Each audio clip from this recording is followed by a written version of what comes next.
Hey guys, so today we're going to talk about the effectiveness of catching the kick in Muay Thai. So check it out.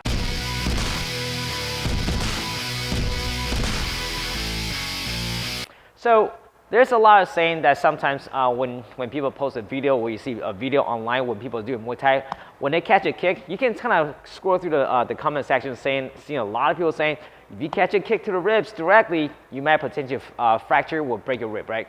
So today I'm going to talk about there is a few ways they can do it right, and of course there's a lot of ways they can do it wrong. Okay, so let's talk about the basic mechanic on the kick for a second. Okay, and of course, if you haven't checked out the video that I talk about how to do a proper kick, make sure you guys check it out too. Okay, so with the proper mechanics on the kick, you always want to strike with the shin bone directly to the body, right? You can hit to the leg, to the ribs, of course into the head, right? The first thing that you don't want to do is do not strike with the toes, right? So let's say if you kick, you don't want to kick with the toes. Rather, you're going to use the lower part of your shin to make that first contact, just like that, right? And you want to make sure your knees are slightly bent, and you don't want to chamber and retract your foot in the air like this. This is something that you don't want to do. So instead, you want to push your hip right through and then just generate your power through the hip. A lot of times, we'll talk about this. You have to lift and pivot on the support leg. So by the time when you kick, you have to lift that foot and pivot, right? You can't just lift out and kick like that. Rather, you want to lift it up, support your body weight. At the same time, you want to think about project your body all the way through so that when you kick, it's going to penetrate right through the body, okay? Now, let's talk about the defense on the kick. Depending on the areas of a kick, right? Sometimes if you kick my midline body, I could technically defend by shielding like this, right? And all you got to do is lift your shin bone and defend like that. And be aware that I don't let my foot come straight up like this. This is something I don't do, right? You don't want to just do this because it's not kick right through your leg. So instead, you want to point your shin bone about 45 degrees upwards like that. So that way it makes your shin a little sharper, right? But you don't want to use the side of your foot or your muscle to defend the kick like this, okay? So when the kick comes into my body, I just lift it up, defend, and I set it back down. Don't lean forward because if I lean forward, I might lose my balance and he might actually kick me to my ribs, okay? So that's the first thing we can talk about, which is shielding. When I shield, I don't spike my knee, you see? My hand's going to stay on the outside of my leg, so when he comes in, I have a nice protection on the top. But if my hand stays on the inside like this, when he kicks me, he might potentially break my structure. So whenever he kicks, I want to make sure I lift it up, stay solid with my balance. So lift, step in. Then you can follow through with a cross, the kick, foot jabs, or whatever you want, okay? So that's the first defense. Now we're going to talk about catching a kick, right? So here's what you don't want to do. Let's say he comes in with a kick. I don't want to do this. You do not want to lean into a kick. Even if he's kicking like at 40% or 30%, that is still a lot of power that's going directly into your ribs, right? So the first thing we're going to talk about is offset your position, right? So let's talk about this for a second. When he comes in with a kick, he knows by the time when he makes an impact right here, that should be somewhere around the maximum impact, right? So you're accelerating your power all the way up to this point. When it gets to a target area, that's when he's thinking, I'm going to kick the hardest right over here. So if I stand right here, of course, when he kick, I'm absorbing all that impact into my ribs. So the first thing I need to talk about is when he kick, I want to be stopped right here, sort of right here. So one more time. He comes through, I want to move my body right here, or maybe, perhaps, at this angle, right? I don't want to be on the center line. So let's say we just move our line just a little bit. He comes in the kick, I want to be somewhere right here. Okay, this is sort of the areas I want to be in. I don't want to be here just catch a kick. But of course, there are times that he kick, I might punch. So that even if he put a foot in the air, right? This sort of destroyed that power. Maybe that I can catch a kick. But I should never catch a kick just standing right over here, okay? That's the one. So, number one, we talk about moving the body off to the side, right? Number two, don't impact the rib directly when you catch like that, right? The way I like to talk about it is you slightly turn your hip away. So when he comes in, I'm doing this. Now, once I catch, you see how I'm not losing the space like this. I'm actually lifting this up, and I want to drive the body up and forward because I want to make sure my partner is losing the balance before I either follow through with a punch or maybe the kick to the sweep, right? So one more time he comes in, I step to the side, and I want to lift him up right away.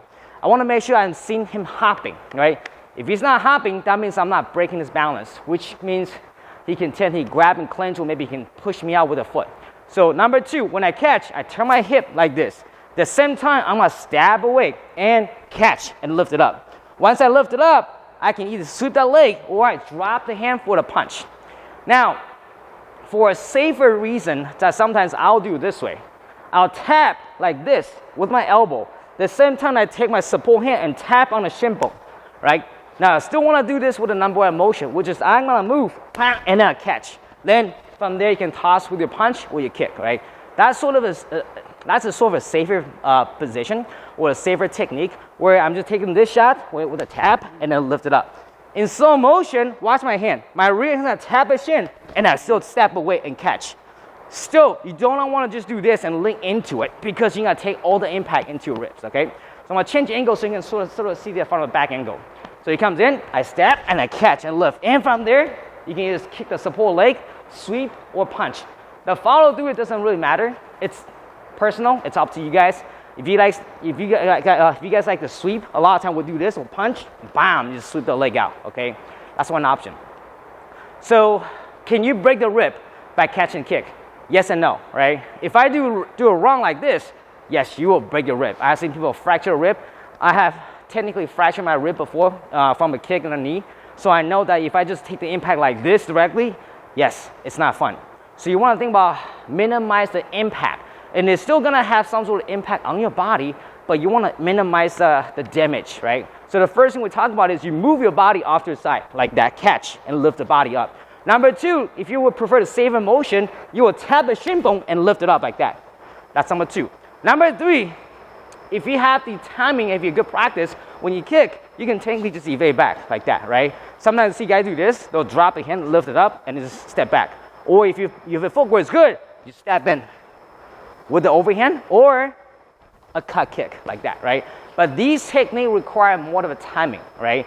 Now, if you talk about from the differences in timing, you got before, during, after, right? I can counter the technique before it happens. So before he kicked me, I punch him, right? That's one. Two is, as he kicked me, I counter him, right? After he kicked me, oh crap, I got nothing else going on, then I counter him, right? And that sort of is, you gotta understand there's three different levels of training, right? Afterwards, because most of the time when people get kicked, they do this. Boom, crap, what do I do now, right? You want to think about when something hits you, or something kick you, or something makes an impact on your body, you want to think about the immediate response, right? So instead of just standing here and getting kicked, boom, like that, I want to think about, oh, I got kicked, drop your hand right into it, well, maybe I'll do this, drop, bam, bam, and follow through with something. The follow-up is actually very important. Then, immediately, angle out, reposition yourself, and then go back to the game, right? So, let's recap. The first thing we don't want to do is you never want to link into the kick, right? You want to make sure, number one, your body's off the angle. Number two, when I catch, don't make the impact like this. Even if I just move like that, that is still not fun. So instead, I'm going to turn my body like that. I'm going to use the impact to lift his foot up, boom, right here, and capture tight. Make sure that stays tight with me. Because the first thing he might do is you want to pull in, just like that, see? Then he push me away. That's one of a counter when someone catch your leg. So what I don't want to do is I just catch his leg and stand right here. Because then I pull the knee away and push. Now he's free. So instead, I'm going to drive his knee right into the shoulder like that. See? I want to make sure he's hopping, okay? The second method I like to do is use the catch. Boom. So I tap. So I'll tap on the top and I'll still move my body off the side. Remember, this hand only comes down for a split second. You don't want to do this and stay right here because that hand's going to follow through. So instead, I tap, boom, to sort of slow down the kick. And then I catch a kick, right? Now, if your timing is good, then you can practice the counters, right? The first counter will be overhand. Second counter, cut kick, right? Now, if the timing is somewhat okay, you don't have the best timing, it maybe takes a little longer to practice, then you should probably practice your shield like that. This is a good way to counter. If anytime you get kicked, you got two options. Either one, you kick back, or two, you defend, you step in, then you follow through your combinations, okay? So, and just remember, you can see whole kind of different examples on social media and YouTube. There's a lot of different fights that goes around the world right now with Muay Thai. You can see great example of how people catch a kick, right? You'll see people catch a kick like that, boom, they'll toss it out and then just pop to the head or to the body. You'll see people catch onto the leg like that, sweep right to the leg like that. There's so many different ways how to capture the kick. Even when the foot jack comes in, you can capture with two hands and the knee can come through. There's a lot of variations that can play around with the defenses. And of course, right now the social media is sort of like library, like an online library. You can kind of sort of do your research, right? Like I said, yes, you can break your rib if you do it wrong, but most importantly, you have to train your timing and train it safely. And once you get it, start to apply the pressure with your partner and train safely, okay? And I hope you guys liked the video today. If you have any questions, please leave your comment in the section below, and I'll see you guys next week.